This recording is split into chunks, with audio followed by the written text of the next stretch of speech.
तो इसमें जो है हम लोग प्रमेय 6.2 को समझेंगे। तो प्रमेय 6.2 में क्या कहता है कि यदि एक रेखा किसी त्रिभुज की दो भुजाओं को, क्या कहता है, यदि एक रेखा किसी त्रिभुज की दो भुजाओं को एक ही अनुपात में विभाजित करे, क्या करे, विभाजित करे, तो वह तीसरी भुजा के समांतर होती है। तो सबसे पहले जब भी प्रमेय आए, ये आपको 5 नंबर में पूछता है, तो उसमें सबसे पहले क्या कर लेना है कि कोमा से पहले तक पढ़ लेना है। और कोमा से पहले तक जो दिया गया होता है वो क्या होता है, आपको क्वेश्चन में प्रश्न दिया हुआ रहता है। और ये कोमा के बाद वाला जो शब्द होता है वो क्या होता है, आपको प्रूफ करने वाला होता है।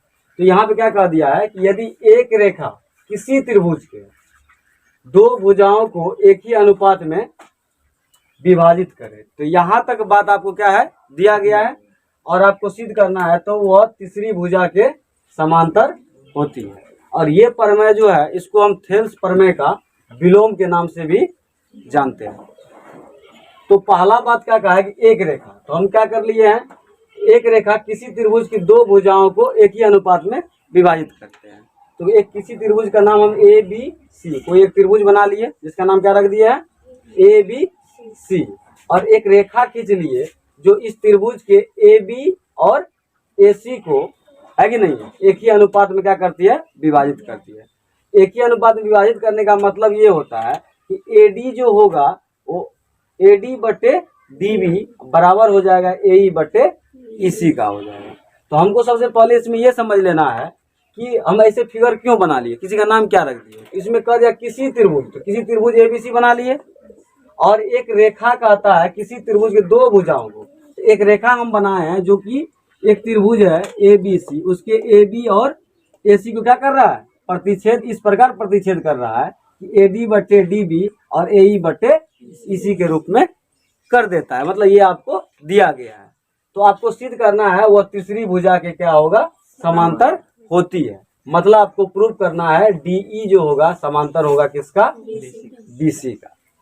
तो इसी बात को हम भाषा में लिख दिए हैं, लिखे हैं, दिया हुआ है कि एक रेखा डी, दिया हुआ क्या है, एक रेखा क्या है, ये डीई है, त्रिभुज ए बी सी के दो भुजा ए बी तथा ए सी को, त्रिभुज ए बी सी है, इसके दो भुजा क्या है, ए बी और ए सी को इस प्रकार प्रतिच्छेद करती है, इस प्रकार प्रतिच्छेद कर रही है, इसके ए बी को डी पर और ए सी को ई पर, कि इस प्रकार प्रतिच्छेद करती है कि आपको दिया है कि ए डी बटे डी बी और ए ई बटे ई सी आपको क्या है, बराबर है।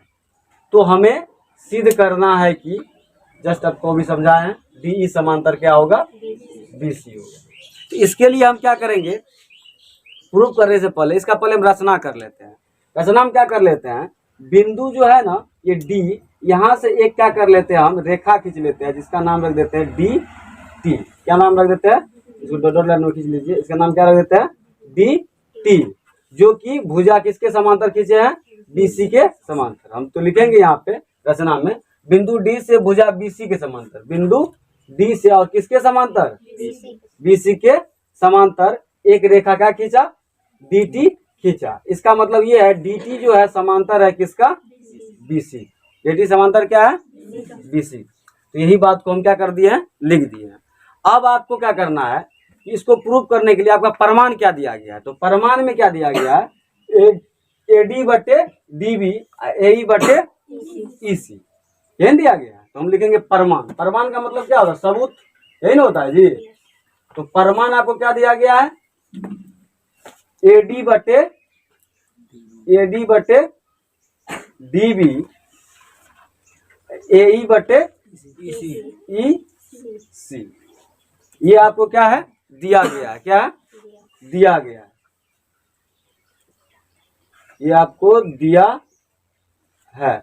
इसको आप समीकरण 1 मान लीजिए। अब क्या करेंगे हम आगे, इसके लिए आप एक चीज रचना से आप क्या लिखे हैं कि dt जो है ना समांतर है किसका, BC का। तो यहाँ लिखेंगे, अब चूंकि आपको dt समांतर है किसका, BC का, dt समांतर किसका है, BC का। dt समांतर है BC। ये अपने मन से हमने लिए है, रचना के हिसाब से dt समांतर आप BC माने। dt समांतर क्या माने है? BC। ये क्या लिखेंगे? रचना से, रचना से लिख देंगे। और आप थेल्स प्रमेय 6.1 के हिसाब से आप क्या जानते हैं? क्या जानते हैं थेल्स प्रमेय से? कि अगर किसी त्रिभुज की एक भुजा के समांतर एक ऐसी रेखा खींची जाए जो दूसरी भुजा को भिन्न भिन्न बिंदुओं पर प्रतिच्छेद करती है, तो वो एक ही अनुपात में क्या हो जाती है? विभाजित हो जाती है। प्रमेय 6.1 में जानते हैं। तो रचना के हिसाब से उसी को हम लोग कहते हैं थेल्स प्रमेय कहते हैं। प्रमेय 6.1 में आप पढ़े हैं। अगर कोई भुजा, यहाँ पे देखिए, अब क्या दिया गया? dt समांतर क्या है? BC। फिलहाल के लिए आप इसको भूल जाइए, ये जो लाइन खींचा गया है ना, इसको क्या कर दीजिए? भूल जाइए। तो आपको क्या दिया गया यहाँ पे? इसका नाम dt जो है समांतर है किसका? BC। भले देखने में नहीं लगता है, लेकिन हम क्या किए? रचना के हिसाब से माने हैं, तो ये आपको कल्पना है। तो dt समांतर क्या है? BC का। तो जब dt समांतर BC हुआ तो हम क्या लिख सकते हैं? AD बटे क्या लिख सकते हैं? DB और AT बटे TC लिख सकते हैं थेल्स प्रमेय के हिसाब से। तो हम यहाँ पे लिख देंगे AD बटे DB और इसके बाद AT बटे TC, AT बटे TC। इसको इक्वेशन क्या मान लीजिए? 2, या समीकरण 2 कहिए इसको। अब समीकरण 1 और 2 पे क्या करेंगे? हम विचार करेंगे। तो समीकरण 1 और 2 लिखा गया। समीकरण 1 और 2 से, समीकरण 1 और 2 से। समीकरण 1 में आप क्या देख रहे हैं? AD बटे DB बराबर क्या है? AE बटे EC है। समीकरण 2 में है AD बटे DB है, AT बटे क्या है? TC है। इसका लेफ्ट साइड देखिए, बायां साइड देखिए, AD बटे DB है। इसका भी बायां साइड क्या है? AD बटे DB है। इसके बायां साइड दोनों समीकरण का क्या है? बराबर है। तो दायां साइड ऑटोमेटिक क्या हो जाएगा? बराबर हो जाएगा। इसके दायां साइड को हम लिख देंगे यहाँ पे। तो यहाँ पे क्या है? AE है। क्या है? AE बटे क्या होगा? EC। अब बराबर AT बटे TC हो जाएगा। AT बटे क्या हो जाएगा? ओ AT बटे TC हो जाएगा। अब इसको हम क्या करते हैं? इनमें हम क्या करेंगे? दोनों तरफ क्या जोड़ देंगे? 1 जोड़ देंगे। तो क्या कर देते हैं? दोनों तरफ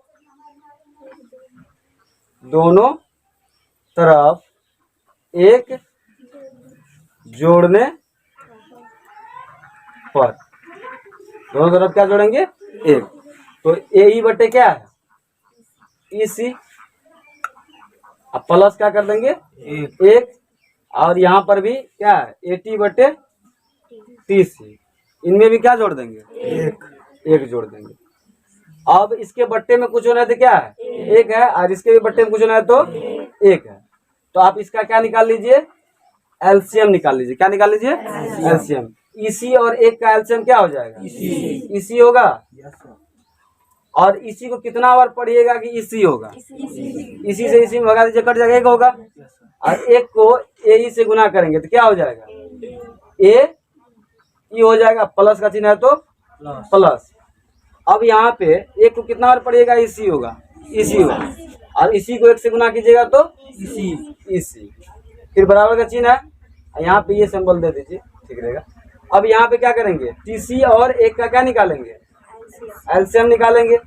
तो TC को TC में भगा देंगे तो क्या बार में कटेगा? 1 बार में। और 1 को AT से गुना करेंगे कितना हो जाएगा? AT। फिर प्लस का चिन्ह है तो प्लस। 1 को कितना बार पढ़ेंगे? TC होगा। और TC को 1 से गुना करेंगे TC। तो अब यहाँ पे क्या है? AE प्लस EC और बट्टे EC और AT प्लस क्या है? TC और बट्टे TC। अब यहाँ पे थोड़ा सा हम फिगर में देखते हैं, फिगर के हिसाब से इसको लिखते हैं। यहाँ पे क्या है? AE plus EC। AE कहाँ से कहाँ तक आता है? AE यहाँ तक आता है। अब प्लस क्या है? EC है। EC कहाँ से कहाँ तक आता है? यहाँ से लेकर के यहाँ तक आता है, नहीं आता है। तो ये पूरा को हम क्या कर सकते हैं? AE यहाँ तक आया और प्लस EC, तो पूरा मिला के क्या बन जाएगा? AC होगा। तो AE प्लस EC को हम क्या लिख सकते हैं? AC लिख सकते हैं। क्या लिख सकते हैं? AC। अब बट्टे क्या है? EC। तो क्या लिख देंगे, इसी लिख देंगे, बराबर का चिन्ह है तो बराबर। अब इसके बाद AT प्लस क्या है, TC है। तो यहाँ पे देखो तो AT कहाँ से कहाँ तक आता है, यहाँ से लेकर के यहाँ तक आता है AT, अब प्लस फिर क्या है TC, T से लेकर के C तक। तो यहाँ से यहाँ तक फिर यहाँ से यहाँ तक पूरा का नाम क्या है, AC है। तो लिख देंगे AC, क्या लिख देंगे AC। अब बट्टे क्या है, TC है, तो लिख देंगे TC। अब इस जगह पे ऊपर में इसका भी AC है और इसका भी ऊपर में क्या AC है, एक मरतबे में कट जाएगा, नहीं कट जाएगा। तो हम क्या लिखेंगे, 1/EC बराबर 1/TC लिख देंगे, 1/EC बराबर 1/TC। अब दोनों को उलट देंगे तो EC चले जाएगा ऊपर, एक आ जाएगा नीचे। इसका एक ही साइड पलटेंगे तो नहीं होगा, दोनों साइड क्या करना पड़ेगा, उलटना पड़ेगा। तो EC चले जाएगा इसका ऊपर, एक आ जाएगा नीचे। इसका भी TC चले जाएगा ऊपर, एक आ जाएगा नीचे। इसी को हम लिख सकते हैं EC/1 बराबर TC/1, और एक का नीचे में कोई वैल्यू नहीं होता है, इसलिए इसको हम क्या लिख सकते हैं, EC बराबर क्या, TC, ये लिख सकते हैं। अब हम यहाँ थोड़ा सा फिगर में समझते हैं। तो फिगर में क्या है, आप प्रूफ कर दिए हैं अभी, EC बराबर क्या कर दिया है, TC। आपको EC जो है ना यहाँ से लेकर के यहाँ तक, इसको थोड़ा सा हम यही बना लेते हैं। EC की लंबाई यहाँ से यहाँ तक है, E यहाँ C है, ये क्या है E है, और इसके बाद क्या है तुम्हारा TC, यहाँ से लेकर के यहाँ तक TC। यहाँ पे देखने से लगता है EC की लंबाई और TC की लंबाई दोनों का क्या है, अलग अलग है, छोटा बड़ा लग रहा है। लेकिन हम क्या कर दिए हैं, प्रूफ कर दिए हैं EC बराबर क्या है, TC का ना, EC बराबर क्या है, TC का। इसका मतलब ये है कहीं न कहीं EC बराबर क्या है, EC बराबर TC का। जब हम प्रूफ कर दिए हैं, यहाँ देखने में छोटा लगता है, लेकिन जब प्रूफ कर दिए तो इसका मतलब ये हो जाता है इसकी लंबाई और इसकी लंबाई क्या आपस में बराबर, या तो ये छोटा हो जाएगा या तो ये बड़ा हो जाएगा। तो यहाँ पे यहाँ लिख देते हैं TC, और दोनों को एक साथ सटा देंगे तो क्या हो जाएगा, T और E एक ही बिंदु पे ना सट जाएगा, और C और C एक ही बिंदु पे ना आ जाएगा हटाने के बाद। तो सेम उसी प्रकार से यहाँ पे T और E दोनों अलग अलग लग रहा है, लेकिन यहाँ से D से T की लंबाई और D से E की लंबाई है कि नहीं है, दोनों क्या है, बराबर है। तो यहाँ T और E दोनों क्या हो जाएगा, एक ही जगह पे हो जाएगा। और आपको दिया गया है, आपको प्रूफ करना है DE समांतर क्या करना है, BC का। लेकिन आप रचना के हिसाब से आप ये मान लिए हैं DT जो है समांतर है किसका, BC का है। और आप जानते हैं DT और DE एक ही लाइन पर स्थित है ना, स्थित, क्योंकि ये बिंदु यहाँ पर आ गया तो ये DT और DE क्या है, एक ही जगह पर स्थित है। तो इससे क्या स्पष्ट होता है, जब DT समांतर है BC का तो हम डायरेक्ट नहीं कर सकते हैं, DE समांतर भी हो जाएगा BC का, और यही बात आपका क्या हो जाता है, प्रूफ हो जाता है। तो यहाँ पे लिखिएगा, चूंकि DT समांतर क्या है, BC है। ये रचना के हिसाब से आप क्या किए हैं, माने हैं, रचना के हिसाब से नहीं माने हैं, लेकिन आप इसको अभी जस्ट प्रूव किए। EC बराबर क्या है, TC, मतलब E और T दोनों क्या है, एक ही जगह पे है कि नहीं। जब T समांतर हो सकता है BC का तो E नहीं होगा, इसीलिए हम कह सकते हैं, अतः क्या हो जाएगा, T की जगह क्या लिख सकते हैं, E लिख सकते हैं, क्योंकि T और E एक ही जगह पे है। DE समांतर क्या हो जाएगा, BC का हो जाएगा। और यही आपको क्या करना था, प्रूफ करना था, ये आपका प्रूफ हो गया। समझ गया।